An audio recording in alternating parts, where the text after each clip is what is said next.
आवाज राजी।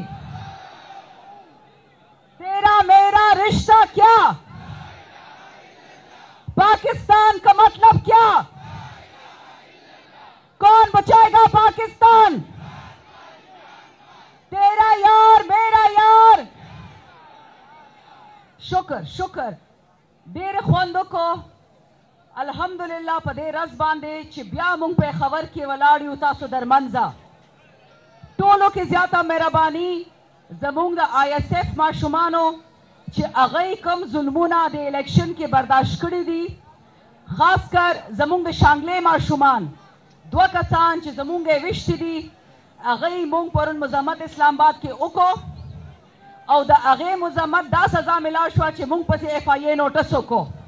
مریم نواز مونږ پسې نوټس وکړو چې تاسو به خبرې نه کوئ، تاسو به چپ شئ، مونږ به نه چپ کیږو. خان صاحب ته زه تللی ومه جیل ته، د دې خبرې 3 ورځې وشوې. خان صاحب میسج ټولو تاسو ټولو دپاره دا پیغام کړی دی. خان صاحب صفا صفا وویل چې دا فوج هم زما، دا پولیس هم زما، دا عوام هم زما، دا پاکستان هم زما. نه به خپلو کې جنگ کو، نه به خپلو کې ډزې کو، نه به خپلو کې وینې تویو. مونږ صرف یو کار لنن راغلی یو، زمونږ عمران خان، زمونږ پی ټی آی ورکران، زمونږ ښځې، زمونږ ځوانان، زمونږ کشران ټول جیلونو کې دي بې ګناه. آپ به ټول راوباسو به بیا وایه انشاءالله. بله خبره اوس زمونږ لاره نورم ګرانه ده. د پاکستان دښمنان اول غلا وکړه، بیا مونږ نه د ښځو او د مذهبي اقلیتونو سیټونه یې ټول پټ کړي دي. مونږ هغې دپاره راوتي یو. مونږ به بلکل هم هېڅ حال کې دا غلا نه منو.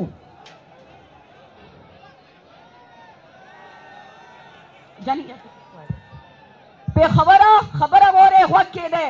په خبره آی اس اف ته راځم.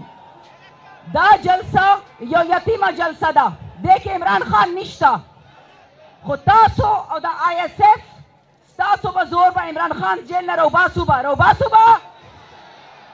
خو تاسو نه ټولو کې زیات چې کوم ټولو کې ضروري شی دی هغه دی ډسپلین.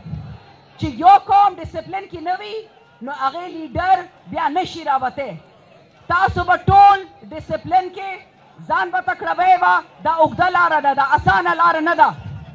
عمران خان تاسو ټولو ته سترګې دي، مونږ ته یې میسج راکړو، مونږ ته یې پیغام راکړو چې زما ماشومانو ته، زما پی ټی آی ورکرانو ته ټولو ته ووایئ چې زه جیل کې ناست یم تاسو دپاره، او چې کله پورې پاکستان د بارني دښمن نه نه خلاص شوی زه جیل نه راوځم.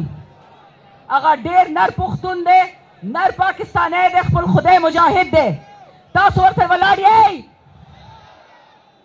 تاسو به دا وعده کوئ نن چې مونږ په هر حال کې منظم به اوسو، خپلو کې به خپې نه وهو، جنګونه به نه کوو او صرف عمران خان او پاکستان دپاره جدوجهد کوو. خوښه ده؟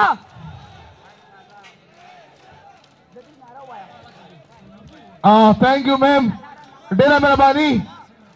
یو منټ ملګرو په دې سټیج باندې خیر کوئ ګوره په وړاندې ماته کې دا حق رامونه کړي جي. آرام سره جي، آرام سره مهرباني وکړئ جي.